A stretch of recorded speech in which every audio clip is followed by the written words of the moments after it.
ठंडी ठंडी हवाओं की वजह से जो कि उसके बालकनी में से आ रही थी, वो औरत अपनी नींद से जाग जाती है, तात्सुमाकी, ठीक है ना। उसे काफी ठंड लग रही होती है और वो बालकनी की विंडो बंद करने के लिए जब उठती है तो वो देखती है कि वहां पे कोई तो है। वो सोचती है कि इस समय उससे मिलने के लिए कौन आया होगा। तभी सामने से एक बंदा आता है जिसकी परछाई हमें दिख रही होती है और वो बंदा दिखने में काफी कमाल का लग रहा होता है। भले उसका सर काफी राउंड होता है और उसे देख के तात्सुमाकी समझ जाती है कि ये बंदा और कोई नहीं बल्कि साइटामा है।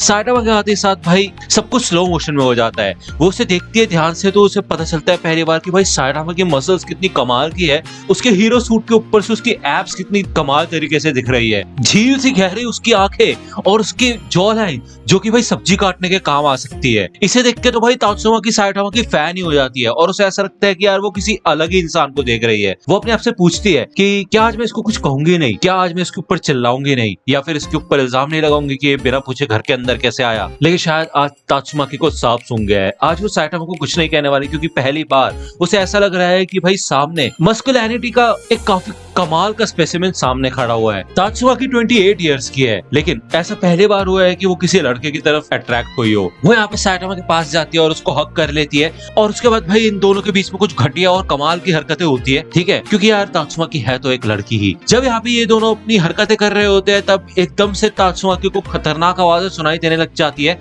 ठीक है, और ये रुकना बंद नहीं होती है, एकदम तेज होती जाती है और तेज और तेज, और इससे ही तात्सुमाकी की आंख खुल जाती है। बेसिकली एक सपना था और वो फुबुकी की दी हुई नई अलार्म क्लॉक को तोड़ डालती है। वो देखती है सुबह हो चुकी होती है और तकरीबन सुबह के 8 या 9 बज रहे होते हैं और वो कहती है हद हो गई, ये कैसा घटिया सपना था। थोड़ी देर बाद जब वो चाय वाय पीती है और अपने सपने को याद करने की कोशिश करती है तो उसको काफी घिन आती है कि छे कितना घटिया सपना था। वो अपने आप को पिंच करके देखती है कि भाई ये रियलिटी है या फिर ये भी सपना ही चल रहा है। वैसे तो उसको अपने बचपन के बुरे सपने आते थे लेकिन आज उसको ये सपना काफी अलग लगा और इस सपने से उसको काफी घटिया फील हो रहा है। मतलब केप बॉल्टी के साथ एक रिलेशनशिप बनाना कितना ज्यादा अजीब लगेगा।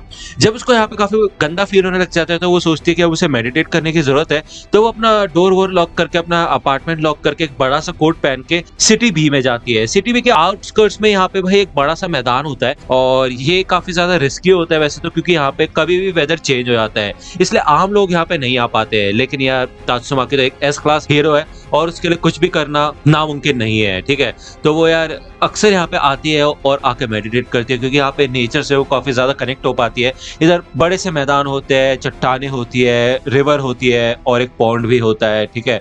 काफी अच्छा लगता है, यहाँ पे काफी शांति होती है। यहाँ पे तकरीबन 15 मिनट ही हुए होते हैं मेडिटेशन के, इतने में भाई तात्सुमाकी का डिवाइस रिंग होने लग जाता है और वो कहती है शिट, मैं इसको घर पे क्यों नहीं छोड़ के आई, क्या मेडिटेशन होगी फोन के साथ। तब वो देखते हैं कि यहाँ पे पास में सिटी बी में एक मॉन्स्टर आ गया है जिसका थ्रेट लेवल अननोन है। हमें बताया जाता है कि वहाँ पे कुछ क्लास ए के हीरोज उस मॉन्स्टर से लड़ रहे हैं लेकिन फिर भी और बैकअप की जरूरत पड़ेगी। तो तात्सुमाकी कहती है नाकारा लोग, इन एक क्लास के हीरो से कुछ होता भी नहीं है। वो यही सोचती है कि अगर वो ध्यान रखेगी और वहां जाके तुरंत उस मॉन्स्टर को हरा के वापस आ जाएगी तो किसी को पता नहीं चलेगा कि तात्सुमाकी प्रेग्नेंट है। और वैसे भी उसने ओवरसाइज कोट पहन रखा है तो कोई वैसे भी नहीं पता लगा पाएगा। यहाँ पे हमें दिखाया जाता है कि शहर में अजीब से क्रीचर्स घूम रहे होते हैं एस्ट्रोनॉट के भेस में और उनकी भाई रानी टाइप होती है कि या फिर मैं मॉन्स्टर का राजा कह दो यार। इन सबके लोग इन सबको देख के भाई भाग रहे होते हैं, चूहों की तरह छुप जाते हैं बिलों में, आई मीन बिल्डिंग्स में, ठीक है। और इनके पीछे एक पतली सी और लंबी औरत खड़ी होती है जिसने एक बड़ा सा गाउन पहन रखा होता है और उसकी स्किन भी ब्लू होती है। वो कहती है डार्लिंग्स अब तुम रुकना मत,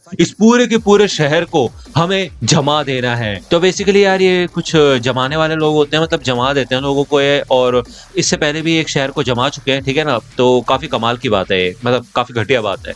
यहाँ पे शैडो रिंग, स्माइलमैन और ब्लू फायर इन मॉन्स्टर से लड़ने की कोशिश कर रहे होते हैं लेकिन भाई ऑब्वियसली एक ए क्लास के हीरोज है इसलिए इनके अंदर इतनी ताकत नहीं होती ऑब्वियसली कि इतने खतरनाक मॉन्स्टर से निपट पाए। ब्लू फायर में से सबसे हाई रैंक का होता है और वो यही कहता है कि हम इनको जाने नहीं देंगे। यहाँ पे इन सबको काफी ठंड लग रही होती है और ब्लू फायर यही कहता है कि ये पूरी आर्मी उसको फॉलो करती है, अगर हम उसको तबाह कर देंगे तो ये आर्मी भी खत्म हो जाएगी। तो वो रानी कहती है अरे तुम बेवकूफ हो, तुम्हें पता नहीं मैंने इससे पिछली वाली सिटी को भी जमा के रख दिया है और तुम्हें क्या लगता है तुम 3 लोग मिलकर मेरे को रोक पाओगे? मैं इतनी ठंडी हूँ कि तुम मेरे को कभी भी पिघला नहीं सकते। मैं हूँ क्वीन फ्रीजी तो झुको मेरे सामने बेवकूफो, तुम्हें मारने के बाद मैं ऐसी विंटर्स की शुरुआत करूंगी जो कि भाई कभी खत्म नहीं होगी। तो ब्लू फायर कहता है बहुत बोल रहे हो तुम। हाँ, यहाँ पे वो जब अटैक करने के लिए तैयार होता है तो भाई फ्रीजी उसको बुरी तरह से जमा देती है, उसका नीचे वाला पोर्शन पूरा का पूरा जम चुका होता है और वो कहती है हाँ तुम्हारा तो कोई फायदा ही नहीं है बच्चे, तुम्हारे दोस्त भी कुछ नहीं कर सकते। यहाँ पे शैडो रिंग कहते हैं स्माइल मैन, मेरे को ऐसा लगता है भाई हम इससे अकेले नहीं निपट सकते, हमें बैकअप की जरूरत है। यहाँ पे हीरोज की वाट लग रही होती है, यहाँ पे हीरोज काफी ज्यादा डर चुके होते हैं और इनको काफी ठंड भी लग रही होती है, ये रोने लग जाते हैं पूरी तरह से,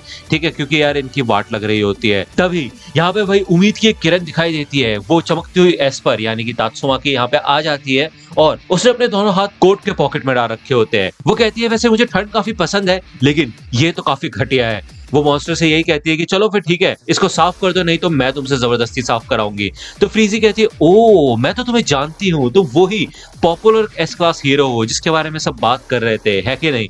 तो तात्सुमा की कहती है कि क्या सब बात कर रहे थे, कहीं इसकी प्रेगनेंसी की न्यूज सबको पता तो नहीं चल गई। फ्रीजी कहती है कि तुम वही पावरफुल एस्पर हो ना, हीरो एसोसिएशन की ट्रम्प कार्ड। तो तात्सुमा की कहती है और तुम कौन हो? नार्निया की वो चुड़ैल जो कि सबको जमा के रख देती है, लेकिन तुम्हारे कलर्स ऊपर नीचे हो गए हैं। तो फ्रीजी कहती है डार्लिंग मेरे को ऐसे जोक मत मारो जिनसे हंसी भी नहीं आती, वो नार्निया की जो चुड़ैल थी उससे कई ज्यादा ताकतवर हूँ मैं, और वो मेरी बुराई का आधे से आधा हिस्सा भी नहीं थी, तुम उससे कंपेयर कर रही हो मेरे को। यहाँ पे फ्रीजी तात्सुमा के ऊपर अटैक कर देती है लेकिन तात्सुमा की आसानी से उसके अटैक को उल्टा देती है और फ्रीजी कहती है वाह तुम सच में काफी ताकतवर हो और मुझे ही तुम्हारा सामना करना है कि नहीं। तो तात्सुमा की कहती है बुरा हुआ है कि नहीं। यहाँ पे तात्सुमा की टेम्परेचर इंक्रीज करना शुरू कर देती है और सारी की सारी बर्फ इधर पिघलना शुरू हो जाती है, जिससे कि ये हीरोज भी आजाद हो जाते हैं और इनकी आंखें खुलने लग जाती है, इनको काफी अच्छा महसूस होता है। इससे पहले कि तात्सुमा की सबको आजाद कर पाए तभी उसके सर में बहुत बुरी तरह से दर्द होने लग जाता है। तात्सुमा की कहते हैं ओ नो अभी नहीं।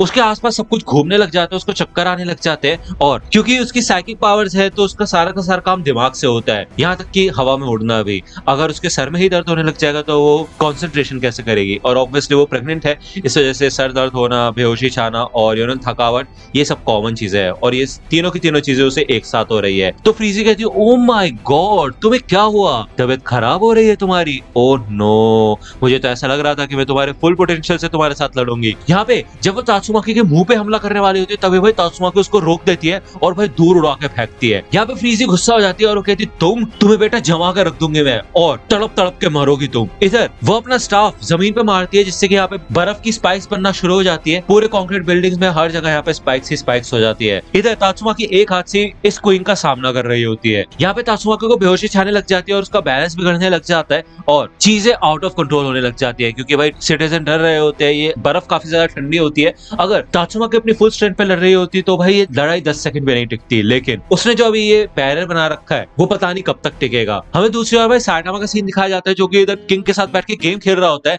और किंग कहता है ये नॉकआउट टी कप प्रिंसेस जीत गई।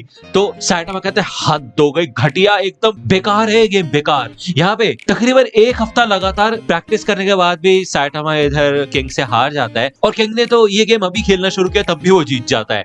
तो साइटामा यही कहता है चीटर है तुम्हारा कैरेक्टर, समझे? तो किंग कहता है ना ना ना ना, पहली बात तुम उन चार्ज बीम से मेरे ऊपर हमला कर रहे थे जबकि तुम्हें पता है कि मैं उसका सामना कर सकता हूँ। दूसरी बात तुम्हारे पास ये एडवांटेज थी कि tea cup princess one shot handle नहीं कर पाती, लेकिन तुमने फिर भी मेरे ऊपर वन शॉट नहीं मारा, ठीक है? तो मेरे ख्याल से तुम्हें अपनी स्ट्रेटेजी पे काम करना चाहिए दोस्त। जब यहाँ पे किंग अपनी ये इन्फॉर्मेशन दे रहा होता है तो साइटामा तो आराम से लेट जाता है और तकरीबन 18 राउंड खेले होते हैं और ये 2 घंटे से यहाँ पे खेल रहे होते हैं और साइटामा कहता है यार इस बंदे को हराने को कोई तरीका नहीं है क्या? अगर हम अपनी पावर अप चेंज कर लेते तो मेरे ख्याल से मैं इसको हरा पाऊंगा। तो किंग कहता है अरे रुको मेरी बात सुनो, यहाँ पे एक इमरजेंसी अलार्म बजा है, मेरे ख्याल से सिटी बी में एक ड्रैगन लेवल का मॉन्स्टर आया है और वहाँ पे 3 ए क्लास के हीरोज है और एक एस क्लास हीरो है। तो साइटामा कहता है ओ अच्छा तो कौन है वो? तो किंग कहता है कि ना मतलब वैसे तो थ्रेट लेवल ड्रैगन है, सिटी बी में है, तो तुम्हें क्या लगता है कि वो एस क्लास का हीरो कौन हो सकता है? तो साइटामा कहते हैं जेनोस तो नहीं हो सकता क्योंकि वो डॉक्टर कोसेनो के साथ है, तात्सुमाकी सिटी ए में है, तो और बंदों का तो मैं कुछ कह नहीं सकता। तो किंग कहता है ओ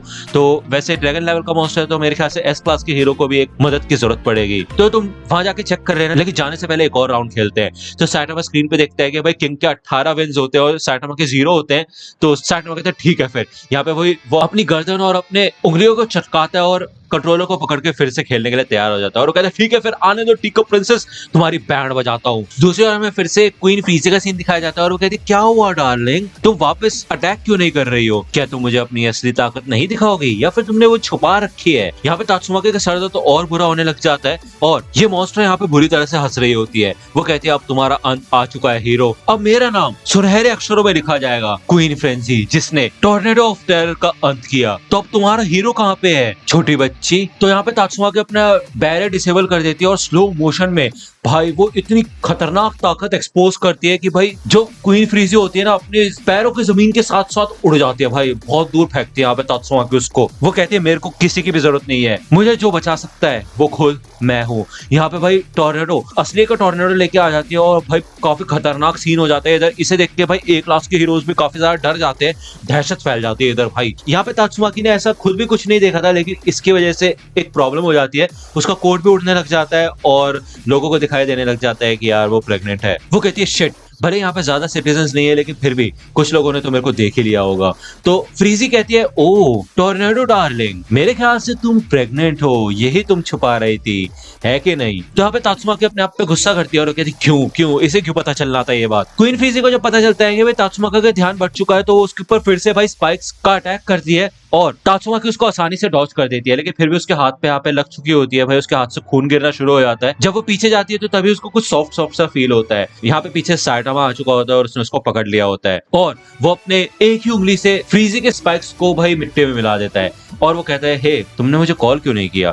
तो यहाँ पे वो तात्सुमाकी को साइड करके उस भूतनी के पास जाना शुरू कर देता है। तो तात्सुमाकी एक ही उंगली से यहाँ पे साइटामा के आके एक बड़ी सी दीवार बना देती है, बहुत चौड़ी बड़ी दीवार, और वो कहती है कि ये मेरी लड़ाई है, तुम पीछे हट जाओ। तो साइटामा कहता है हे डैड्स, मैं तुमसे यहाँ पे बहस करने के लिए नहीं आया हूँ लेकिन हम इसके बारे में बात करेंगे जब मैं इसको खत्म कर दूंगा। यहाँ पे वो उस कंक्रीट की वॉल को ऐसे क्रॉस कर लेते हैं जैसे भाई वो मिट्टी की बनी हो यार, उसको कोई फर्क ही नहीं पड़ता है। वो कहता है हे तुम्हें पता है कि वो प्रेग्नेंट है फिर भी तुम उससे लड़ाई कर रही हो। तो फ्रीजी कहती है कि डार्लिंग वो एक एस क्लास की हीरोइन है, तुम्हें समझना चाहिए, फिर चाहे वो प्रेग्नेंट हो या ना हो ये मेरे लिए काफी ज्यादा इंपॉर्टेंट है। तो साइटामा कहता है भाड़ में जाओ और निकलो यहाँ से। इससे पहले कि वो उसे मुक्का मार सके वो भाई जाते साथ एक कमाल का चमाटा जड़ देता है उसके मुंह पे और उसके फोर्स से भाई यहाँ पे जितनी दीवारें होती है, जितनी आइस होती है, जितने समुद्र जमे होते हैं, जितनी सिटीज भाई जम गई होती है, सारी के सारे बर्फ टूट के नीचे गिर जाती है। सारे के सारे मॉन्स्टर्स की ऐसी तैसी हो चुकी होती है सिर्फ एक चाटे से। यहाँ पे एक चाटे में भाई ड्रैगन लेवल का मॉन्स्टर गायब हो चुका होता है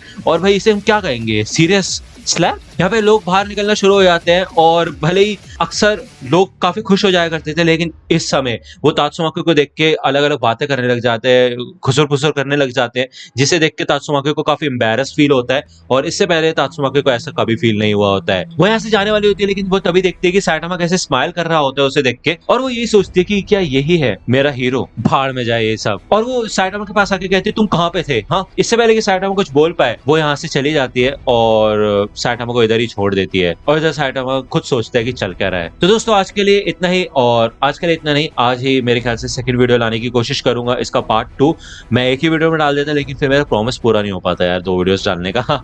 एक वीडियो में इसलिए नहीं डाला क्योंकि यार कुछ ज्यादा लंबा हो जाता है, एक साथ इतना सारा बोलना, इतना ज्यादा बोलना, लगातार बोलना, you know, try to understand, मेरी वाट लग जाती है, ठीक है ना। तो नेक्स्ट वीडियो का वेट करना और होप करना आज वीडियो आ जाए। तो दोस्तों आज की वीडियो के लिए सिर्फ इतना ही। आई होप कि आपको ये वीडियो पसंद आई होगी। अगर आपको ये वीडियो पसंद आई हो तो प्लीज लाइक कीजिए, अपने दोस्तों के साथ शेयर कीजिए और मेरे चैनल को सब्सक्राइब करना मत भूलेगा। और अगर आप मुझे कांटेक्ट करना चाहते हैं तो आप मुझे इंस्टाग्राम पे कांटेक्ट कर सकते हैं, मेरे पेज की लिंक आपको डिस्क्रिप्शन में मिल जाएगी। मिलता हूँ आपसे अगले वीडियो में, तब तक के लिए गुड बाय।